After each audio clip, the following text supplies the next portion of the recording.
Dear friends, we discuss about the mesh analysis in the chapter 1, basic of network analysis. तो सबसे पहले हम अभी मैश एनालिसिस तो कंप्लीट कर दिया है, लेकिन उसमें एक इंपॉर्टेंट पार्ट्स अभी बाकी है जिसको बोलते हैं सुपर मैश। ओके, तो सुपर मैश हम आज पढ़ेंगे, उसके एग्जांपल देखेंगे, उसकी डेफिनेशन क्या है वो भी चेक करेंगे। तो देखिए सुपर मैश पहले बोलते किसको है। तो super mesh, if the current source is presented between the two loops, यानी कि यहां एक एग्जांपल मैंने ड्रॉ किया है, यहां आप देख सकते हैं कि कोई एक नेटवर्क में अगर करंट सोर्स है जो दो लूप्स के बीच में आ जाता है, करंट सोर्स दो लूप के बीच में आ जाता है, तो फिर वो सुपर मैश बनाने के लिए आगे बढ़ सकता है। देखो, if the current source is presented between the two loops, यानी कि इस तरीके से। ओके, यहां जो 3 एम्पियर का सोर्स है उसके लिए बात चल रही है। Okay, then the current source is open circuited, तो फिर हम क्या करेंगे, वो करंट सोर्स को इस तरीके से, देखो यहां पे ओपन कर दिया है, ये दो पॉइंट्स है, वहां पे क्या हो गया है डियर्स, ओपन सर्किट हो गया है। क्या हो गया है, ओपन सर्किट। ओके, तो फिर करंट सोर्स क्या हो जाएगा, ओपन सर्किट हो जाएगा, एंड वो क्या बना देगा, create a new mesh call super mesh, यानी कि वो एक नई मैश बना देगा जो मैंने रेड कलर से डिफाइन किया। देखो यहां ओपन सर्किट हो गया, तो फिर इस तरीके से आगे बढ़ेंगे। ओके, तो ये पूरी जो रेड वाली है, ये देखो यहां मेरी जो पेन जहां घूम रही है वहां देखो, ये अभी ये पूरी क्या हो जाएगी, सुपर मैश हो जाएगी। यहां मैंने लिख लिया है कि ये क्या है, सुपर मैश हो जाती है। फिर से डेफिनेशन देखते हैं एक बार।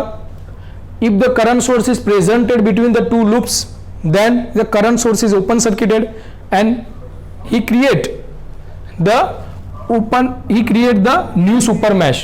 Okay, चल, now we discuss about the super mesh examples. Okay, example में दिया है कि determine the mesh current I1 I2 I3, वो तो जनरलाइज है कि मैश करंट ढूंढना है, I1 I2 I3 हम ढूंढते हैं।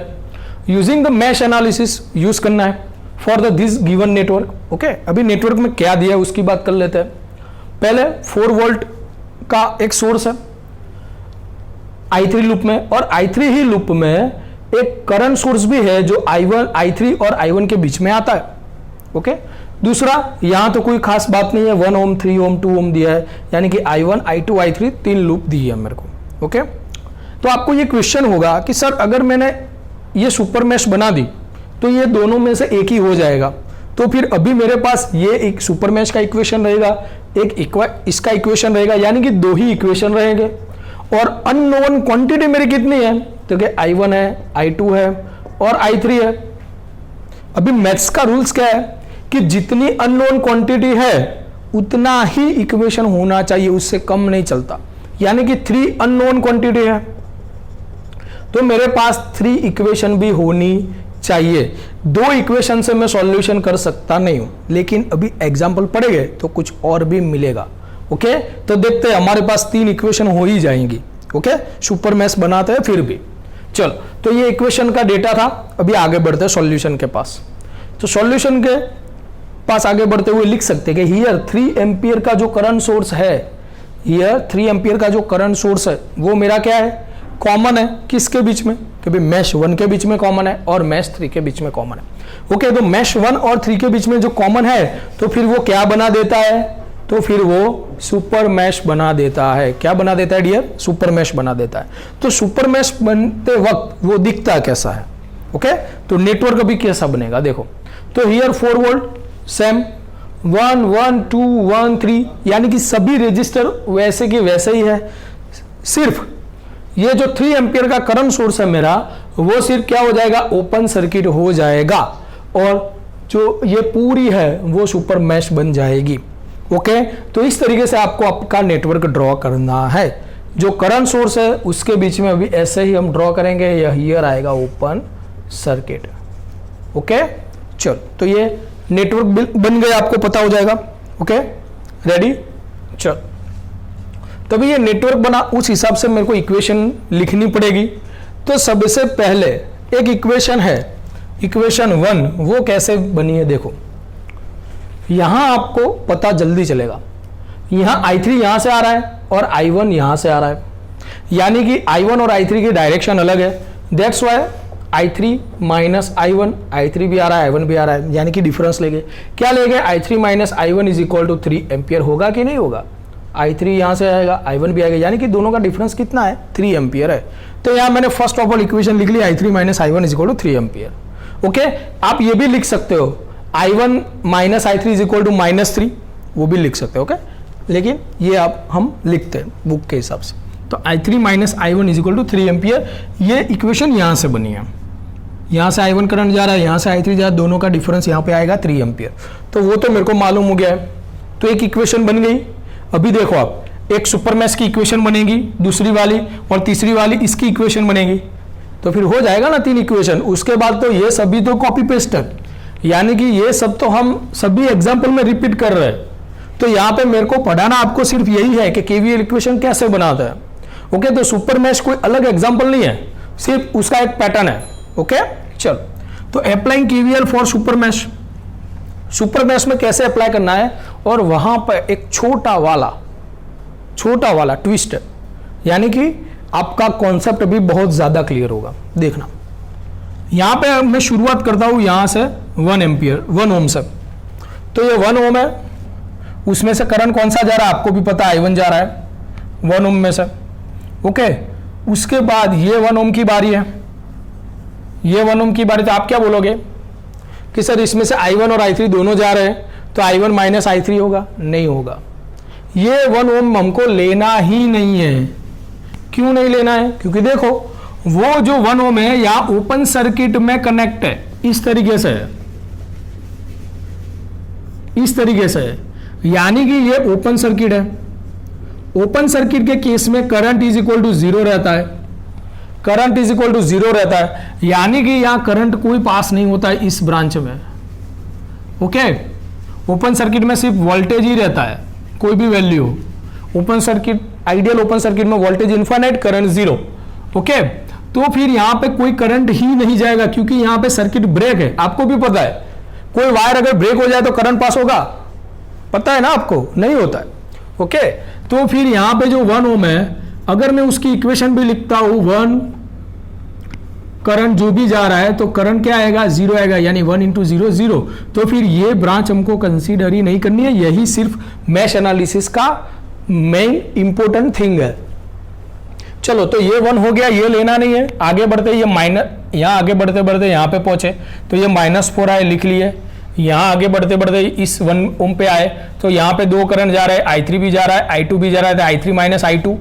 यहाँ पे आए, I1 चल गया, यहाँ पे ये अलग ब्रांच है, यहाँ पे करंट पास होगा, यानी कि ये 2 ओम पे आए तो यहाँ 2 करंट जा रहा है, I1 माइनस I2, I1 भी जा रहा है, I2 भी जा रहा है, देन I1 माइनस I2। उसके बाद पूरा 1 ओम पे आ गया, इज इक्वल टू 0। फिर से लेते हैं, यहाँ 1, एक ही करंट जा रहा है I1, यहाँ जो 1 है वहाँ पे ओपन सर्किट है, कोई करंट नहीं जाएगा, ब्रेक है तो कुछ भी नहीं आएगा। उससे आगे बढ़ते हैं, यहाँ पे पहुँचे तो -4, उससे आगे बढ़ते हैं यहाँ पे पहुँचे 1, यहाँ पे 2 करंट जा रहा है, I3 माइनस I2। उसके बाद यहाँ 2 ओम पे पहुँचे, वहाँ 2 करंट जा रहे हैं, I1 minus I3, I1 minus I2 is equal to 0। अभी कुछ भी नहीं करना है, सिर्फ सॉल्यूशन करो, आगे बढ़ते हैं। तो ये 1 I1 लिख लिया, -4 लिख लिया, यहाँ 1 इंटू I3 होगा, 1 इंटू माइनस I2 होगा, यहाँ 2 इंटू I1 प्लस 2 I1 होगा, यहाँ प्लस, यहाँ माइनस है तो -2 I2 होगा, इज इक्वल टू 0। अभी इसको अच्छी तरीके से लिख लो। तो I1 कितने हैं? ये 1 I1 है और ये 2 I1 है, यानी कि 3 I1। उसके बाद ये -1 है और -2 है, यानी कि -3 I2। उसके बाद एक ही I3 है तो लिख लेंगे यहाँ पे, और ये -4 है, इक्वल टू के सामने रखूंगा तो फिर हो जाएगा +4। That's why we make our equation 2। Okay friends, तो यहां पे हमने सुपर मैश की केवीएल इक्वेशन बना दी। 2 इक्वेशन हुई। अभी तीसरी वाली जो मैश 2 की इक्वेशन है, मैश 2 की जो इक्वेशन है वो तो आई थिंक आपको समझ में आ गई होगी, और वो आप लिख भी सकोगे क्योंकि हमने काफी बार ये सब कुछ किया है। अभी देखते हैं, तो वहां शुरुआत करते हैं इस 3 ओम से। तो 3 ओम में कौन सा करंट जाएगा? I2, यस आपको भी मालूम है, तो वहां करंट जाएगा मेरा 3 I2।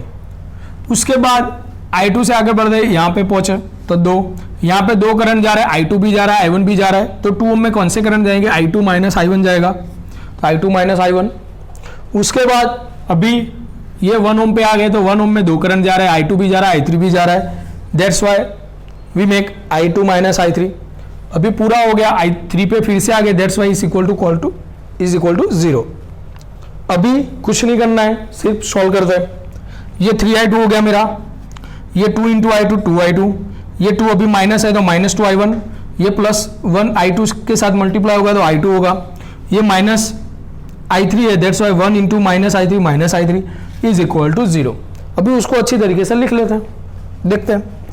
तो पहले i1 वाला लिख लेते हैं, माइनस 2i1 अकेला ही है, i2 कितने है, ये 2i2 है और ये 3i2 है 5, और एक और i2 है, यानी कि 5 और 1 6i2, और ये minus i3 is equal to 0। Then we make our equation 3, यानी कि हमने 3 इक्वेशन यहां पे बना दिया।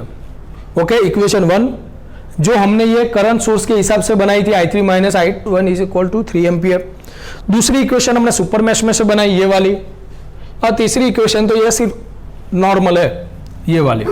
ओके, तो हमने 3 इक्वेशन बनाई है, 1 2 और 3, और हमारे पास अननोन क्वांटिटी कितनी है, i1 i2 i3। जितनी अननोन क्वांटिटी है उतनी इक्वेशन चाहिए, मैथ्स का रूल है, तो ही हमको सॉल्यूशन मिलेगा। ओके, 3 अननोन क्वांटिटी है तो 2 इक्वेशन नहीं चल सकती, हमने 3 अननोन क्वांटिटी के लिए 3 इक्वेशन बना दी। तो अभी मेरे को डालना है इसको मैट्रिक्स फॉर्म में, हमारा कॉपी पेस्ट जो स्टेप है वो अभी आ रहा है। तो पहले लिखते हैं i1 का, तो i1 का क्या है कोएफिशिएंट, -1, i1 का -1, i2 है, नहीं है तो फिर i2 का 0 लिख लो, i3 का क्या है 1 तो लिख लिया, फिर से यहाँ पे इक्वेशन 2, यहाँ पे 3 i1 का लिख लिया, i2 का -3 लिख लिया, i3 का 1 लिख लिया। वहाँ उसी तरह थर्ड इक्वेशन में आता है, ये -2 लिख लिया, 6 i2 का 6 है वो लिख लिया, i3 का क्या होगा -1 वो भी लिख लिया। किसके कोएफिशिएंट लिखे, i1 i2 i3 के लिख लेने के। इक्वल टू के सामने यहाँ पे 3 है, 4 है और 0 है, 3 4 0। तो ये मेरा मैट्रिक्स फॉर्म हो गया। अभी हम क्रैमर रूल का यूज करके i1 i2 और i3 निकाल सकते हैं। यानी कि अभी कोई दिमाग नहीं चलाना है, हमको जो मैथ्स आ रहा है उसका ही यूज करना है। हम डेल्टा का सॉल्यूशन करके देता हूं, डेल्टा 1 डेल्टा 2 और डेल्टा 3 का आप अपने हिसाब से कर लो।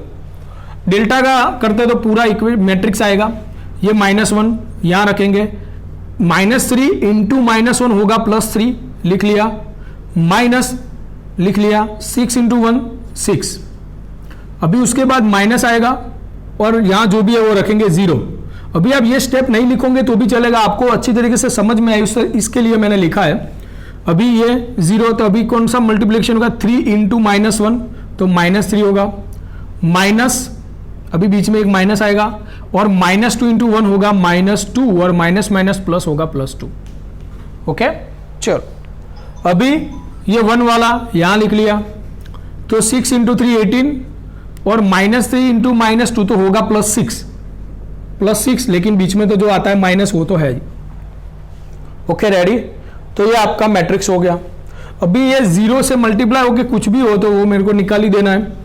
यहां पे आएगा 3 - 6 आएगा -3, और 18 - 6 आएगा 12। अभी -3 इंटू -1 होगा +3, और 12 इंटू 1 होगा 12, और 12 + 3 15। तो ये मेरा डेल्टा का आंसर आ गया, देख लो आप एक बार।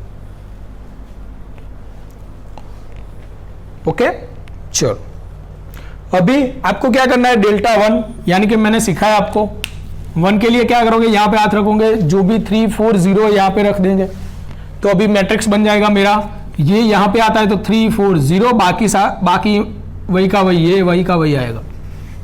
ओके, उसी तरह डेल्टा 2 करना है तो बीच में रखेंगे, और 3 4 0 यहां पे रख देंगे, तो यहाँ 3 4 0 यहां पे आ जाएगा। ये 3 4 0 डेल्टा 1 के लिए यहाँ, डेल्टा 2 के लिए यहाँ, और डेल्टा 3 के लिए यहाँ। डेल्टा 3 में यहाँ पे हाथ रख देंगे और 3 4 0 आ जाएगा। सभी का डेल्टा का सॉल्यूशन करते हैं तो डेल्टा 1 आएगा 15, डेल्टा 2 आएगा 15, और डेल्टा 3 आएगा 60 आएगा डेल्टा 3। डेल्टा 3 डियर क्या आएगा, 60 आएगा। अभी बाय क्रैमर रूल हमको बताया गया है अभी i1 i2 और i3 का इक्वेशन क्या है, i1 का है डेल्टा 1 अपन डेल्टा, i2 का है डेल्टा 2 अपन डेल्टा, और i3 का है डेल्टा 3 अपन डेल्टा। सभी चीजें हमारे पास रेडी है, सिर्फ हमको कैलकुलेटर का यूज करना है। देखो डेल्टा 1 बाय डेल्टा 1 हमको मिला है 15 लिख लिया, डेल्टा 15 मिला है, लिख लिया 15/15 1 एम्पियर, एम्पियर रखेंगे क्योंकि करंट पूछा है। उसके बाद I2 आएगा, I2 का इक्वेशन है डेल्टा 2 बाय डेल्टा, डेल्टा 2 भी 15 आया था, डेल्टा भी 15 आया, फिर से 1 एम्पियर आंसर आएगा I2। उसी तरीके से अभी डेल्टा 3 बाय डेल्टा, डेल्टा 3 आया मेरा 60 रख देंगे, यहाँ पे 15 4 जा होगा 60, यानी कि 4 एम्पियर मेरा I3 आया। तो हमको जो पूछा गया था I1 I2 और I3, यहाँ पे देखो I1 I2 I3 वो हमने निकाल लिया। इस तरीके से हमारा एग्जाम्पल कंप्लीट होता है। अभी सुपर मैश में और एक पैटर्न देखेंगे नेक्स्ट लेक्चर में। आप सुपर मैश के जो भी एग्जाम्पल है वो आप अभी कैलकुलेट कर सकते हो। ओके, और कोई डिपेंडेंट सोर्सेस वाली, यानी कि डायमंड कट जो हमारे सोर्स है डायमंड शेप के, उसके एग्जाम्पल अभी देखेंगे हम। ओके, नेक्स्ट लेक्चर में। तब तक के लिए ये पढ़, थैंक यू।